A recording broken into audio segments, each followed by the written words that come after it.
자, 여기는 조선 경제사입니다. 역사 공부할 때 보통 정치, 경제, 사회, 문화 이렇게 나눠서 공부를 하는데 정치사가 거의 7, 80%예요. 경제, 사회, 문화사를 묶어놓은 거예요. 중학교는 요약해서 간단히 배웁니다. 그래서 정치사를 배웠기 때문에 살 붙이는 거라고 보면 돼요. 상품화폐 경제란 말이 나옵니다. 상품과 화폐, 돈이 유통되는 경제를 말해요. 지금은 좀 자본주의라고 보면 되죠. 자본주의, 우리나라 사회에. 일본 놈들이 우리나라 식민지 지배할 때 뭐라 그랬냐면, 야, 조선 너네는 자본주의에 싹이 없었어. 찌질한 자본주의에 싹도 안 보였으니까 우리가 너네 근대화 시켜준 건 다행이라 생각해. 근데 반박할 수 있는 논거를 찾았죠. 공부해보니까 우리나라도 자본주의의 씨앗이 있었거든. 그래서 그런 취지에서 되게 강조되는 파트입니다. 우리나라도 자본주의 요소가 등장하고 있었다. 일본이 아니더라도. 자, 농업, 상업 나눠서 볼게요. 농업 국가였기 때문에 되게 중요하죠. 제일 중요한 단어가 모내기법입니다. 뭐라고도 부르나요? 이양법. 이양법이라고도 부릅니다. 이양법. 우리 교과서에서 모내기법이라 하는데 어떻게 하는 건지 알죠? 모내기법은 고려 후기부터 있었다라고 얘기를 해요. 근데 조선 때 거의 일반화되는데 원래는 씨가 있으면 씨를 그냥 막 대충 막 뿌려. 딱 이렇게 뿌려. 그러면 불규칙적으로 떨어지겠죠. 그럼 막 자라. 옛날에 이렇게 농사 졌어. 그럼 이렇게 하면은 농사 짓 때 중요한 게 뭐냐면 여기는 뭐 잡초들 제거하는 게 중요하거든. 잡초가 곡식의 영양분을 빼앗아 가기 때문에 잡초 제거하는 게 상당히 중요한데 대충 이렇게 막 뿌리는 농법, 그 이전의 농법으로는 이게 잡초 제거하는데 에너지가 너무 많이 빨려. 그리고 에너지를 너무 많이 이제 영양분을 빨아먹었기 때문에 곡식이 잘 안 자라. 그러니까 생산량이나 수확량에 있어서 되게 아쉽고 노동력은 많이 들어가고 이걸 해결한 것이 모내기법입니다. 모내기법은 이렇게 한 거야. 이렇게 논이 있으면은 모판에다가 씨를 물을 대가지고 대충 조금씩 키운 다음에 이식하는 거예요. 이식할 때 규칙적으로 줄을 딱 대고 딱딱딱 이렇게 이식을 하는 거야. 그러니까 모판이라는 게 중요하죠. 그러면 이게 왜 좋냐면 잡초 제거가 너무 쉬워. 규칙적으로 심겨져 있으니까 가면서 발로 막 이렇게 이기거나 이렇게 뽑으면은 막 뽑힌단 말이야. 그래서 노동력이 줄어듭니다. 그리고 잡초가 많이 뽑히니까 영양분 많이 안 뺏어가겠죠. 그래서 수확량이 늘어나. 그리고 여기 모판에서 벼를 키우는 동안 여긴 놀리고 있잖아. 여기다 뭘 키울 수 있냐면 보리를 키울 수가 있어요.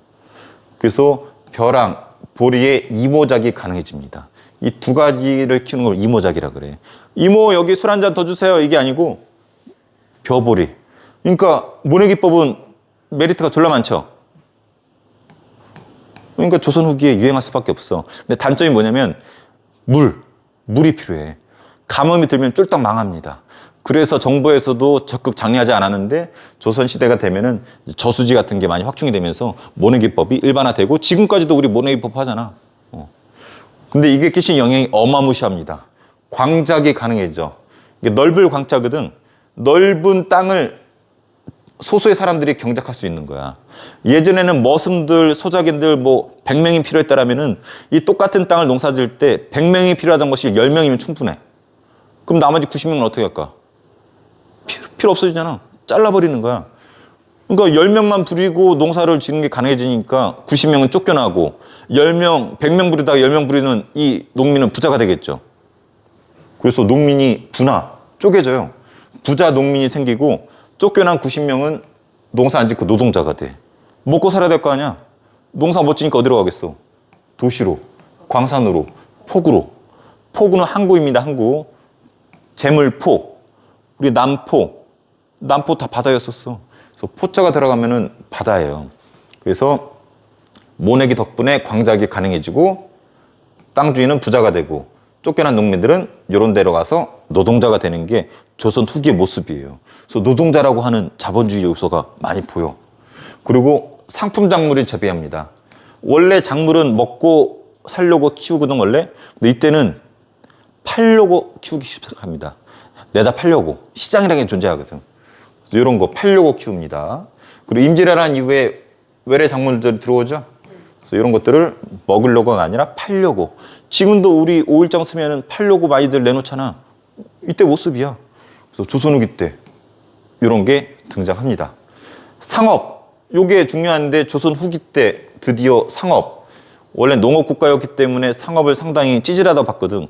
근데 이때는 엄청 커지게 돼요. 그래서 아까 봤죠? 이런 데서 상업이 성행하게 돼요. 상업을 하게 되면 돈을 주고받잖아. 그 전에는 화폐가 있어도 잘 안 썼어. 거의 쌀로 주고받거나 했었거든. 옷감이나. 근데 이제 워낙 경제 규모가 커지니까 화폐가 제대로 유통이 됩니다. 그 화폐가 그 유명한 상평통보. 우리 흔히 뭐라 부르는 거예요? 엽전. 우리가 엽전이라고 알고 있는 것이 상평통보예요. 왜 엽전하니까 나는 엽기 떡볶이가 떠오르지? 엽떡. 엽전. 그리고 수많은 상인들이 등장합니다. 그래서 이건 선생님 지도로 표현해 줄게요. 지도로 공부하는 게 편해요. 앞서 배웠어요. 우리 서울에 광화문 앞에 이렇게 국가의 허락을 받은 상인이 있었죠. 시장상인. 국가가 필요한 물품을 공급하고 얘는 금난전권이 있었죠. 난전이라고 하는 잡상인을 금지시킬 수 있는 권리. 누가 폐지했다고 그랬죠? 정조가 폐지시켰습니다. 그래서 자유로운 무역을 허용해줬다고 그랬죠. 그래서 시장상인이 여기 있고, 보부상.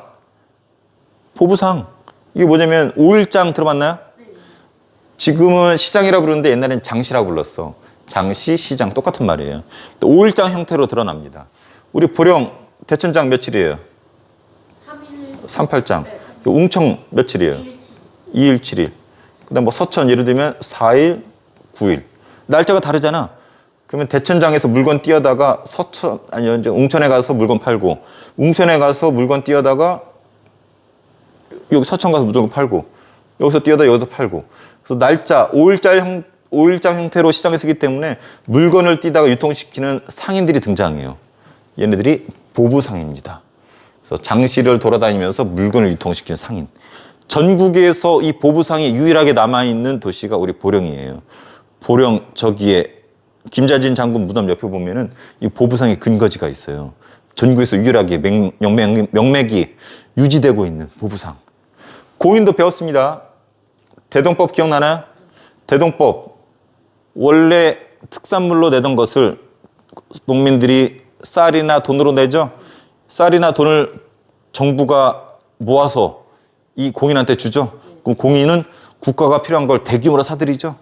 그래서 국가가 필요한 물품을 공급하는 대규모 상인, 공인이 대동법 결과가 등장한다고 배웠습니다. 그래서 정부가 돈을 주면은, 여기서 정부가 돈을 주면은 여기에 가가지고 뭐 인삼 같은 거를 대규모로 사오는 거지. 그래서 엄청난 돈이 유통되겠죠. 이런 공인. 자, 그리고 이거부터 할게요. 경강상인이라고 있어요. 이래서 여기 경상도 여기에서 물건을 배에다 싣고 쭉 해서 서울, 한강으로 이렇게 가져오는 배를 이용한 상인들이 있는데, 이러한 상인들을 경강상인이라고 불러요. 한강이나 서남해안에서 이런 것들을 배로 판매하는 애들이야. 그럼 배로 싣고 왔겠지. 여기다 내리겠지. 그럼 이걸 보관해야 될 거 아니야. 그리고 이 어민들도 여기 자야 될 거 아니야. 그리고 여기 뭐 돈이 필요하니까 은행업도 하겠죠. 그래서 이런 항구 주변에서 물건을 운송도 하고 판매도 하고 숙박업도 하고 금융업도 하는 이 포구에서 활약하는 이런 상인들을 객주여각이라 불렀어요. 그래서 우리 남포도 항구였기 때문에 객주여각이 있었겠죠. 대천항에도 그렇고. 한마디로 대천항 주변에 여관, 거기 은행, 지금 치면 다 객주여각이야. 그리고 사상이라는 게 등장합니다. 아까 난전 들어봤죠? 난전. 여기 난전. 해석하면은 시장을 어지럽히는 잡상인이라는 뜻이야. 국가의 허락을 받지 않은 잡상인들. 잡상인들이 많아집니다. 이때쯤 되면 국가가 묵인해줘. 그래서 의주 지울게요. 여기 명나라 국경지대가 의주거든. 여기서 활약하는 만상. 중국과 교류하겠죠. 그리고 일본과 교류하는 부산의 내상. 그 얘네랑 취급하는 게 다르잖아. 여기 뭐 짜장면, 여기 바나나. 서로 진기하니까 여기 가운데에서 여기서 뛰다가 여기서 팔고, 여기서 뛰다가 여기서 팔고, 중개 무역하는 사람들이 등장해. 송상. 개성에 위치했어요. 근데 개성상인 들어봤어요?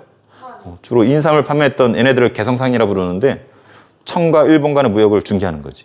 중개 무역으로 떼돈 법니다. 그리고 이런 것도 있었고, 경강상인 아까 얘기해줬고. 그래서 얘네들은 국가 허락받지 않았잖아. 사상이야, 사상. 난전이라고도 합니다. 그리고 중에 돈을 엄청나게 벌은 재벌 같은 이런 상인들을 도고라고도 합니다. 중요하진 않아요. 여기서는 보부상 중요하고 공인, 사상, 종류. 지도로 확인할 수 있으면 좋아요. 이해됩니까? 자, 이 부분 다시 한번 정리해 줄게요.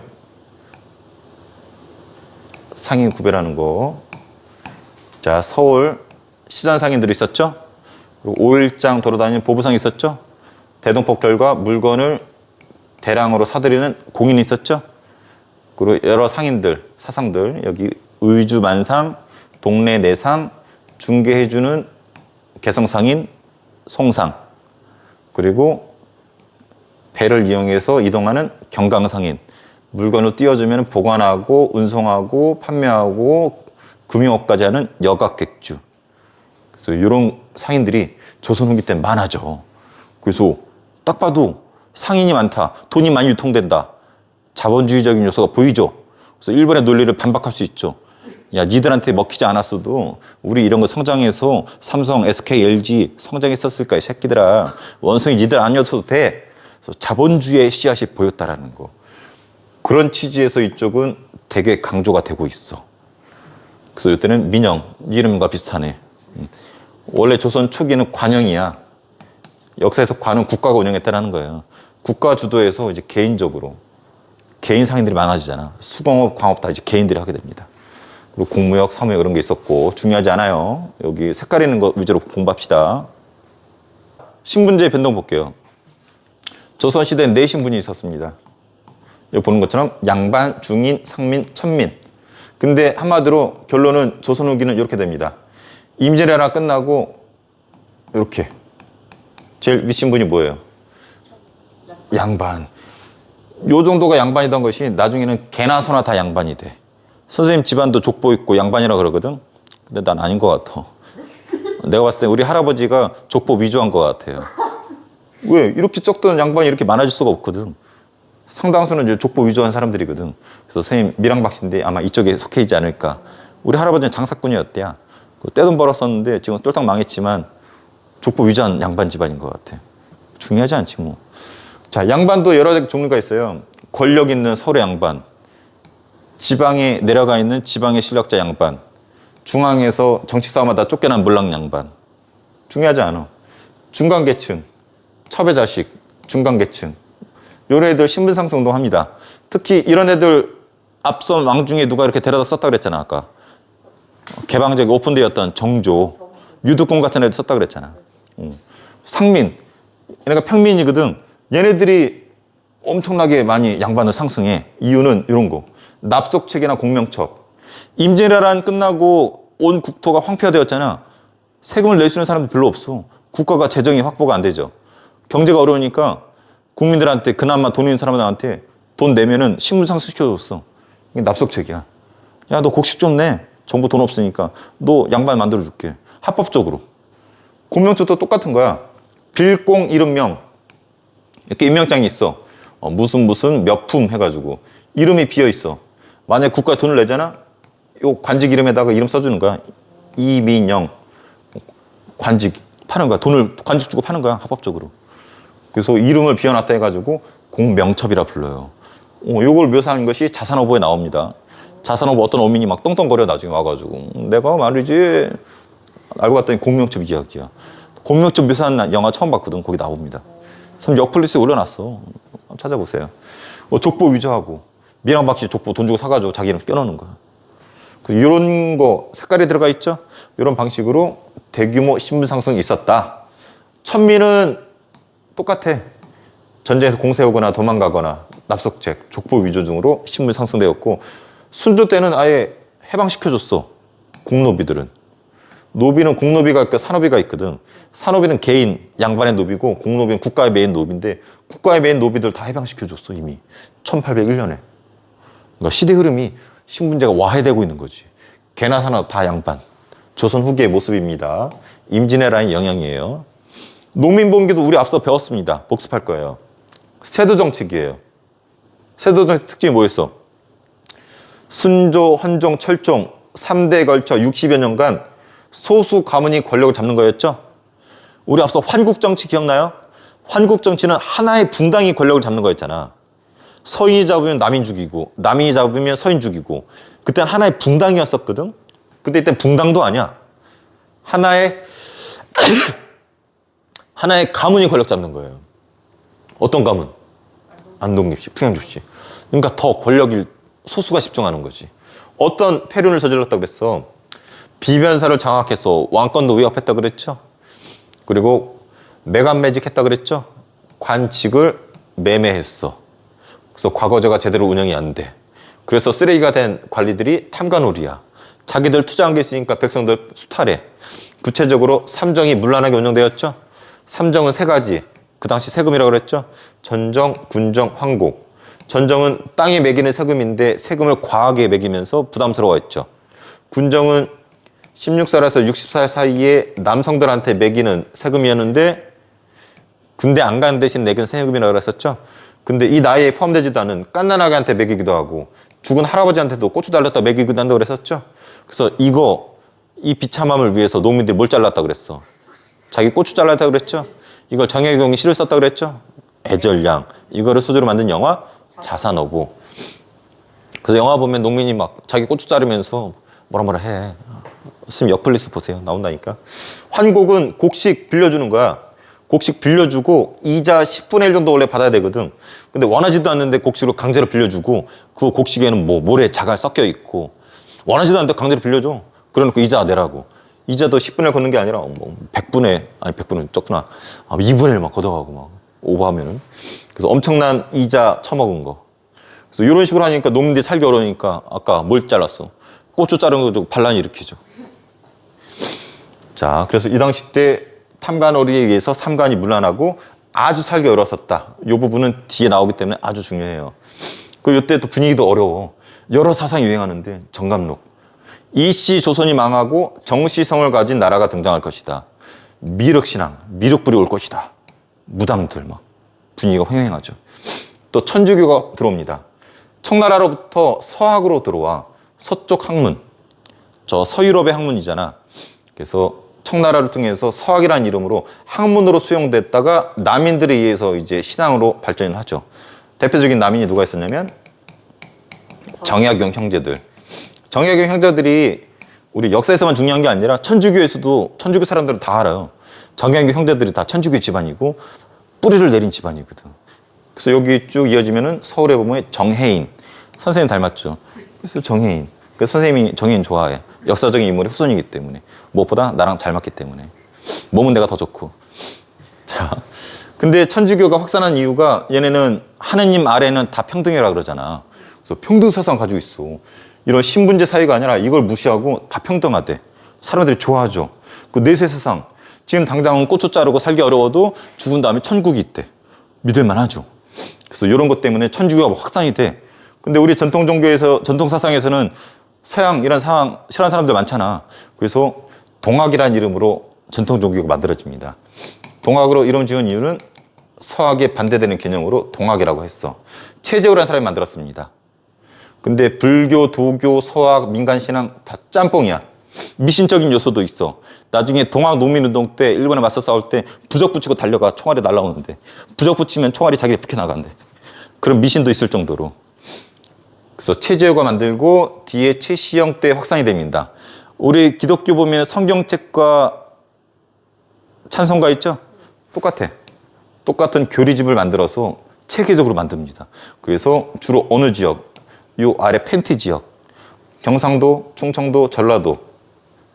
우수결 펜티 지역이고 삼남지방이라 불러요. 삼남. 세계 남쪽 지역을 중심으로 동학이 교세를 확산시키죠.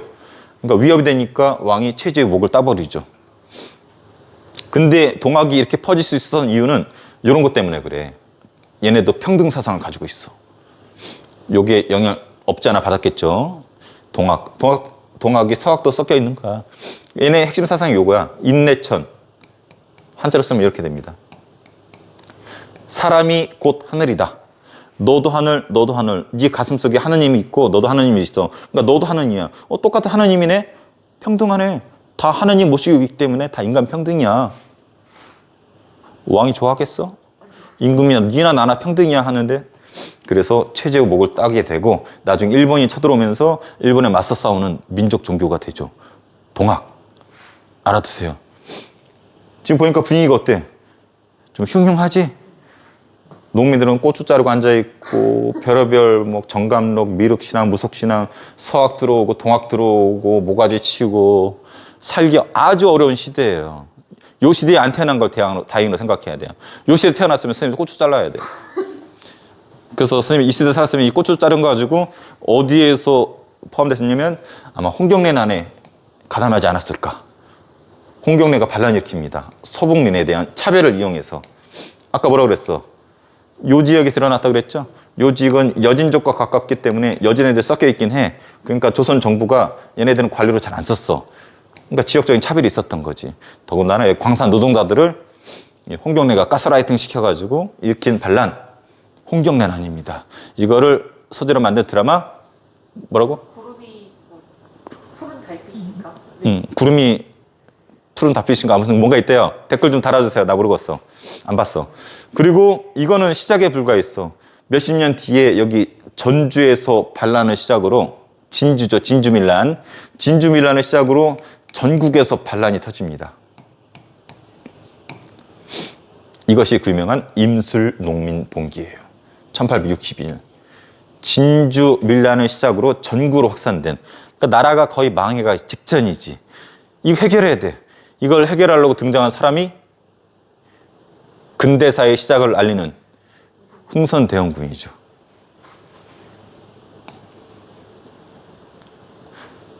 오케이?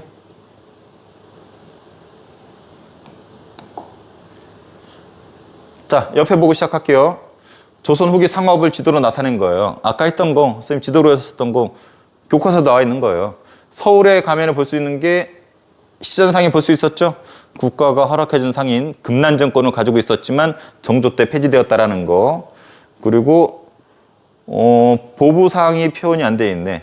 뭐 여기 예를 들면 뭐 송파장, 읍내장, 대화장 이렇게 돌아다니면서 물건을 파는, 5일장 돌아다니면서 물건 파는 보부상도 있을 것이고, 그 다음에 여기 의주의 만상, 동네 내상, 중간을 연결해주는 개성의 송상, 이런 상인들도 있었고, 경광상인은 이렇게 물건 뛰다가 바닷길을 이용하는 배 타고 다니는 상인들. 얘네들이 물건을 내리면은 거기서 보관, 운송, 판매, 금융업을 했었던 여각 객주도 있었죠. 그래서 그런 거 이해하면은 쉽게 해결할 수 있는 문제입니다. 자, 19세기 농민 요 부분 표현한 거예요. 색깔 들어가 있죠? 그래서 서북 지역에서 홍경래가 반란 일으켰습니다. 서북민들의 지역 차별이 원인이 되었고 광산 노동자들도 참여했었다라는 거. 요거를 좀 더 구체화한 거 교과서 나와 있는데 중요하지 않고 요 지도가 잘 나와요. 서북 지역. 이거 다음에 전국으로 터졌던, 진주에서 시작해서 전국적으로 반란이 터졌었던 임술 농민 봉기, 임술년에 일어난 농민들의 반란이라는 뜻이에요. 여기 보니까 공주에서도 일어났네. 익산에서도 일어났었고. 자, 요건 신분제. 선생님 아까 이렇게 표현했었죠? 이랬던 양반이 개나소나 양반이 되었다. 오케이? 양반이 분홍색인데 늘어나죠? 왜 늘어나는지는 아까 얘기해 줬습니다. 뭐 납속책, 공명척, 족보 위조 이런 방식으로 그거 읽을 수 있으면 되고, 사진자료 모내기법하는 모습이에요. 이양법이라고도 하죠. 열을 맞춰서 뭐로 이식시키는. 장점, 노동력이 줄어들고 생산량이 늘어나고 이모작이 가능했죠. 그래서 광작이 가능해지죠. 혼자 농사 지을 수 있는 넓은 범위가 늘어나죠. 그래서 농민들이 부자가 되고 일자리를 잃은 농민들은 도시로 가서 노동자가 되었다. 아주 중요합니다. 이 당시 많이 된 엽전이라 불리는 상평통보, 장시, 지금은 시장이라 부르지만 장시라 불렀을 땐 주로 며칠장 형태였다? 5일장 형태였다. 그래서 5일장을 돌아다니면서 물건을 파는 누가 있었다? 보부상이 있었다. 부보상이라고도 해요. 보부상이라고도 하고. 그리고 장터길, 지금 5일장 가는 모습인 것 같죠? 다 그림은 남겨놨어. 그 당시 때 잘 보면 양반들이 뭔가 짜고 있어. 여자도 뭐 하고 있고. 그러니까 양반들이 글 공부하는 게 아니라 이 당시 때 뭔가 경제생활을 한다라는 거지. 그리고 글 공부하는 모습. 민영수공업. 국가가 주도하던 수공업을 조선 후기는 민영, 개인이 한다라는 거. 공명척. 요 관직 이름인데 여기 이름이 비어있죠? 네가 국가에 돈 내면은 여기 이민형 써준다라는 거지. 신분 상승의 계기가 됐었던 공명첩, 영화 자산어보에 나옵니다. 정감록, 정시성을 가진 도령이 이시조선을 망하게 하고 나라 세울 것이다. 최재우, 동학 창시자. 동학이 널리 퍼지게 된 인내천 사상, 사람이 곧 하늘이다. 평등 사상 때문에 최재우가 만든 동학이 널리 퍼질 수 있었다. 자, 삼정의 문란은 세도 정치랑 꼭 연관시켜서 알아둬야 된다고 그랬죠. 세도 정치기 때 탐관 오리 새끼들 때문에 삼정이 문란하게 운영돼서 농민들이 고추 잘랐다. 그래서 삼정은 전정, 군정, 환곡 세 가지를 말한다. 전정, 땅에 세금 매기는 거. 세금 엄청 삥 뜯어가는 모습이죠. 정도 이상으로 삥 뜯어가는 거. 이게 중요하죠. 보니까 원래 요 나이 때 남자들만 세금 내야 되거든. 돌아가신 아버지한테 세금 때려버려. 고추 달렸다고. 심지어는 깐난아기한테까지도 세금 때려버려. 고추 달렸다고. 그래서 농민이 어떻게 했다? 고추를 잘랐다. 이거를 정약용이 봤다. 정약용이 본 걸 시로 썼다. 애절량. 이 애절량이 묘사된 영화 자산어보. 이 정약용의 후손 정혜인. 정혜인과 닮은 얼굴 선생님. 오, 공부 잘하는데. 자, 황곡이 폐단 곡식이라고 그랬죠. 곡식. 곡식을 빌려줘서 보호해주는 게 원래 목적이었지만 이자 10분의 1밖에 안 받았거든. 근데 제대로 운영이 안 돼. 뭐 곡식도 필요도 없는데 강제로 곡식 빌려줘. 세금 받아 처먹으려고. 이자 받아 처먹으려고. 껍질과 모래투성이고. 이자도 원래 10분의 1 받아야 되는데 정도 이상으로 처먹은 거지. 이거 해결한 게 누구다? 흥선대원군이다. 최종 정리할게요. 조선 후기 상품화폐 경제가 발달합니다. 그래서 모내기법이라는 단어 꼭 기억해줘야 되죠. 이거 결과 영향 엄청 큽니다. 광작이 가능해졌고 상품 작물 재배가 활발해지죠. 팔기 위한 작물. 그리고 상업에서는 상평 통보가 널리 쓰였고 상인들 구별할 수 있어야 됩니다. 국가 허락 상인, 5일장 돌아다니는 상인, 대동법 결과 등장하는 상인, 항구 주변의 격주 여각, 그리고 잡상인들, 그리고 배 타고 다니는 상인들. 오케이? 별로 안 중요해요. 자, 신문제 변동. 한마디로 요게 선생님 몸처럼 역삼각형이 되었다라는 거. 오케이? 양반이 요거였는데 개나 소나 다 양반되었다. 이유는 이런 것 등이 있었다. 그래서 조선 후기에 양반의 수가 대폭 증가했다. 선생님 집안도 원래 상인 집안인데 양반이 된 것 같다. 우리 할아버지가 싫어하려나? 극빈데 씨발 그러고 있는 거 아니야? 자, 농민 봉기. 세도 정치기 때 농민들이 들고 일어났습니다. 왜? 특정 가문이 나라를 좌지우지했거든. 그래서 비변사 장악했지, 매간 매직했지, 탕간 오리들이 백성을 수탈합니다. 삥 뜯으려고, 본전 찾으려고. 그래서 삼정이 문란하게 운영된 거 아까 봤었죠? 제일 피해가 컸던 거 군정, 고추 자르는 거. 그리고 결과 분위기가 안 좋아. 정감록 유행하고 천주교 퍼지고 동학 퍼지고, 특히 동학은 전통 종교이지만 최재우, 목다이고 이런 것 때문에 널리 유행한다고 그랬었죠. 주로 어느 지역에? 펜트 지역, 삼남 지방에. 그래서 먹고 살기 어려운 사람들이 고추 따인 농민들이 고추로 반란 일으킨다고 그랬었죠. 이것이 홍병내난, 서북민들의 차별의 원인이 되기도 했었고, 임순 농민봉기는 진주 농민봉기를 시작으로 전국으로 확산되었다. 자, 진주, 홍경내난. 특히 홍경내난 위치는 시험에 잘 나옵니다. 그림, 모내기법, 상평통보, 장시, 보부상, 장터길, 공명처, 신분, 조선후기, 정시도령, 동학. 너무 쉽죠? 자, 전정, 군정, 황곡, 삼정의 문란 얘기해줬습니다. 삼정 이제 지겹죠? 하도 많이 나와서 시험 그만큼 잘 나오는 거야. 정리해보세요.